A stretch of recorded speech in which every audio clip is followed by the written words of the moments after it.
Hello everyone, welcome to all of you. In our last lecture, we studied the concept of modern synthetic theory of origin and evolution of life, that is, natural selection, with its example, that is, industrial melanism.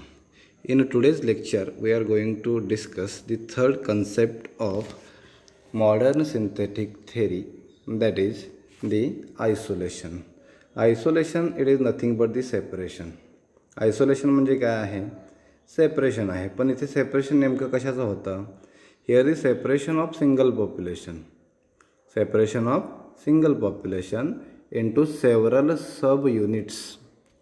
वेगवेगळ्या सब युनिट्समध्ये पॉप्युलेशनचं होणारं distribution, त्याला आपण बोलतो isolation. In this separating or isolating groups, no interbreeding occurs. त्यांच्यामध्ये interbreeding जे आहे ते होत नाही. जे आयसोलेट झालेले ग्रुप्स आहेत, जे सेपरेट झालेले सब युनिट्स आहेत, त्यांच्यामध्ये इंटरब्रीडिंग होत नाही. Therefore the each separated group it may develop new trait which leads to the evolutionary changes, and these evolutionary changes further gives rise to the new species. त्यामुळे जो separate झालेला सब group आहे, जो isolate झालेला वेगवेगळे groups आहेत, ते काय करतात? नवीन ट्रेट तयार करतात. आणि नवीन ट्रेट जे आहेत ते इव्होल्युशनरी चेंजेस त्याच्यामध्ये होऊन ते पुढे नवीन स्पेसीज तयार करत असतात. The isolating mechanism it is of two types. Isolating mechanism दोन प्रकारचे असतात. पहिला आहे जिओग्राफिकल आयसोलेशन आणि दुसरा आहे reproductive isolation. One by one आपण हे दोन्हीही आयसोलेटिंग मेकॅनिझम स्टडी करणार आहोत. One that is the geographical isolation, another one that is the reproductive isolation. So geographical isolation it is due to the geographical barriers. आता isolation म्हणजे सब युनिट्समध्ये त्या ठिकाणी पॉप्युलेशनचं डिस्ट्रीब्युशन होतं, आणि यामध्ये जे ओरिजिनल पॉप्युलेशन आहे, when that original population is separated into two or more groups, म्हणजे दोन वेगवेगळ्या सब युनिट्समध्ये किंवा दोनापेक्षा जास्त सब युनिट्समध्ये ज्यावेळेस तो जिओग्राफिकल पॉप्युलेशन डिस्ट्रीब्यूट केला जातो. आणि त्यासाठी रिझन काय आहे? जिओग्राफिकल रिझन आहे. जिओग्राफिकल रिझन कोणकोणते आहेत? By the geographical barriers like river, mountain, ocean, island formation and forest. River असेल म्हणजे जे काही जिओग्राफिकल बॅरियर्स आहेत, हे जिओग्राफिकल बॅरियर्स काय करतात? दोन पॉप्युलेशनला एकमेकापासून वेगळे करतात. मग नदी असेल, पर्वत असेल, समुद्र असेल, आयलँड असेल किंवा फॉरेस्ट असेल, त्यामुळं जे ओरिजिनल पॉप्युलेशन आहे हे सेपरेट केलं जातं दोन किंवा दोनापेक्षा जास्त ग्रुपमध्ये.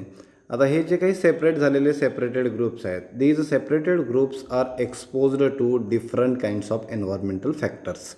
वेगवेगळ्या एन्व्हायरमेंटल फॅक्टर्सना हे आयसोलेट झालेले ग्रुप जे आहेत, सेपरेट झालेले ग्रुप्स आहेत, ते एक्सपोज केले जातात, त्यांना फेस करतात ते. And that each group acquires variations by developing mutations, recombinations etcetera. आणि त्या प्रत्येक ग्रुपमध्ये व्हॅरिएशन्स होतात. कशामुळे? म्युटेशनमुळे असेल, रिकॉम्बिनेशन असेल, जे की आपण जेनेटिक व्हॅरिएशनमध्ये ऑलरेडी डिस्कस केलेले आहे. And these variations further helps to processed by natural selection and which leads to the progressive genetic divergence. So the geographical barriers which separates the variety of small groups of populations by various geographical barriers like the river, mountain, ocean, island formation and forest, it leads to the development of new groups. Gradually, these separated populations develop distinct gene pool and they do not interbreed. Therefore, the species they are formed by geographical isolation. For example, here the Darwin's finches are there. Here Darwin's finches आपण दिसतो, पाहायला मिळतात पहा.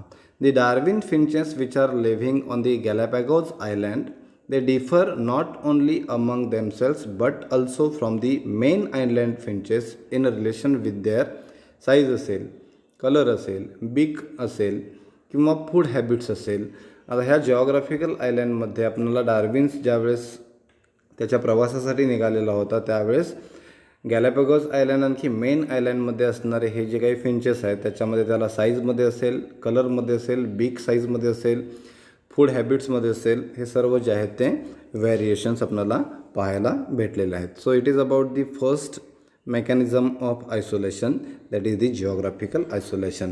Let us discuss another important mechanism of isolation or the type of isolation, that is the reproductive isolation, which is brought by change in genetic material, gene pool and structure of genital organ of that organism. या ठिकाणी genetic material असेल, gene पूल असेल, जेनायटल ऑर्गनच्या स्ट्रक्चरमध्ये असणारा difference असेल, यामध्ये होणारा जो बदल आहे तो रिप्रोडक्टिव्ह आयसोलेशन त्या ठिकाणी होण्यासाठी महत्त्वाचा रोल प्ले करत असतो. Due to this reproductive isolation it prevents interbreeding between the population whether they are geographically isolated or living close together. जरी ते ग्रुप जिओग्राफिकली आयसोलेट झालेले असतील किंवा ते एकत्र राहत असतील तर ह्या रिप्रोडक्टिव्ह आयसोलेटिंगमुळे दे प्रिव्हेंट दी इंटरब्रीडिंग, त्यांच्यामध्ये इंटरब्रीडिंग जे आहे ते प्रिव्हेंट केलं जातं. There are various types of the reproductive isolations. त्यामध्ये प्री मेटिंग आहे, त्यामध्ये पोस्ट मेटिंग आहे किंवा पोस्ट झायगॉटिक आयसोलेटिंग मेकॅनिझम आहे आणि त्याचे वेगवेगळे टाईप्स आहेत ते आपल्याला या पर्टिक्युलर पार्टमध्ये स्टडी करायचे आहेत. The types of isolating mechanism, that is the pre mating or pre zygotic isolating mechanism. In that number 1 habitat isolation or it is also called the ecological isolation. ह्यामध्ये काय होतं पहा, जे सेपरेट झालेले groups आहेत, the members of populations which are living in the same region but they occupy the different habitats. Thus here they does not interbreeding among themselves. हॅबिटॅटमध्ये असणाऱ्या डिफरन्समुळे ते एकामेकाबरोबर काय होत नाहीत, त्या ठिकाणी इंटरब्रीड होत नाहीत. It is about the first part of pre mating or pre zygotic isolating mechanism, that is the habitat isolation. Let us discuss another type, that is the seasonal or temporal isolation. Here in this seasonal or temporal isolation, the members of population they share same region but attaining sexual maturity at different times of year. ते एकाच ठिकाणी राहतात पण वर्षभरामध्ये त्यांच्यामध्ये sexual maturity attain करण्याचा जो काही time आहे तो वेगवेगळा आहे, डिफरंट टाईम आहे. Therefore they remain isolated reproductively preventing interbreeding among themselves. त्यामुळे त्याच्यामध्ये जे काही इंटरब्रीडिंग आहे ते प्रिव्हेंट केलं जातं. कशामुळे? त्यांच्यामध्ये असणारा जो काही रिप्रोडक्टिव्ह मॅच्युरिटीचा असणारा different time. Then the ethological isolation. Here the members of two population have different mating behaviours. Mating behaviour different असल्यामुळे त्यांच्यामध्ये इंटरब्रीडिंग जे आहे ते प्रिव्हेंट केलं जातं. So it is about the seasonal or temporal isolation and ethological isolation. Let us discuss last type of the pre-mating or pre-zygotic isolating mechanism, that is the mechanical isolation. Here the members of two population have differences in the structure of reproductive organs. Reproductive organs structure मध्ये इथे difference आहे. Therefore the interbreeding is not possible. So it is all about the pre-mating or pre-zygotic isolating mechanism. Another type of isolating mechanism in reproductive isolation, that is the post mating or post zygotic isolating mechanism. Here the two individuals can mate but the result is not favorable. इथे mating होतं दोन इंडिव्हिज्युअलचं पण जो result आहे तो favourable असत नाही. Thus the population remain isolated without actual genetic exchange. त्यामुळे पॉप्युलेशन हा नेहमी आयसोलेटेड राहतो, त्याच्यामध्ये कोणत्याही प्रकारचं जेनेटिक मटेरियल जे आहे ते एक्सचेंज होत नाही. This post mating or post zygotic isolating mechanism it is divided into the following different categories. त्यामध्ये पहिला आहे गॅमेट मॉर्टॅलिटी, दुसरा आहे झायगोट मॉर्टॅलिटी आणि तिसरा आहे hybrid sterility. What happens in gamete mortality? हे the gametes they are having the limited life span. Gamete जे तयार होतात म्हणजे जर आपण मेलमध्ये पाहिलं तर स्पर्म आणखी फिमेलमध्ये एग आहे, त्यांचा लाईफ स्पॅन कसा असतो तो लिमिटेड असतो.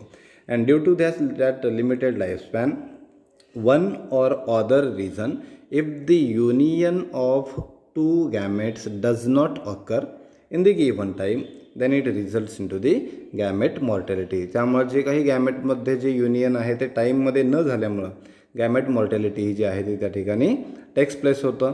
Therefore the death of gamete that is the sperm transfer takes place, but the egg is not fertilized due to the mortality of that egg. त्यामुळे स्पर्म जरी transfer झाला तरी त्या ठिकाणी एग जो आहे तो फर्टिलाइज होऊ शकत नाही, कारण त्याची त्या ठिकाणी काय झालेली असते, डेथ झालेली असते.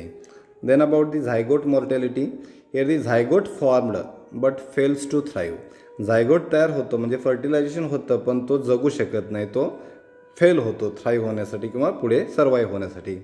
दी egg is fertilised and zygote does not survive. Egg तयार होतो पण त्या ठिकाणी झायगोट जो आहे तो पुढे डेव्हलप होत नाही. It is about the zygote mortality. And the third category, it is about the hybrid sterility. Here the formation of hybrid as gamete and zygote do not dies but hybrid form it is sterile. जसा की आपण mule म्हणून एक example पाहतो की जो sterile organism आहे, animal आहे.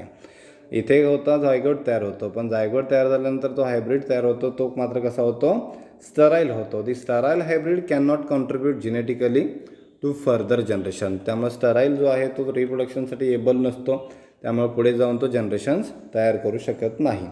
दी hybrids develop to maturity but become sterile due to the failure of proper gametogenesis during the meiosis. For example, mule is an intergeneric hybrid which is sterile. Mule माहिती आहे आपल्याला, horse आणखी डॉन्कीच्या युनियनने तयार होतो की जो स्टराईल ॲनिमल आहे. With this we completed the third concept of modern synthetic theory, that is the isolation. In that we studied the types of isolation, that is the geographical isolation and reproductive isolation. In reproductive isolation we completed pre-mating or post-mating isolating mechanisms. In next lecture we are going to discuss the next part, that is the human evolution. Thank you.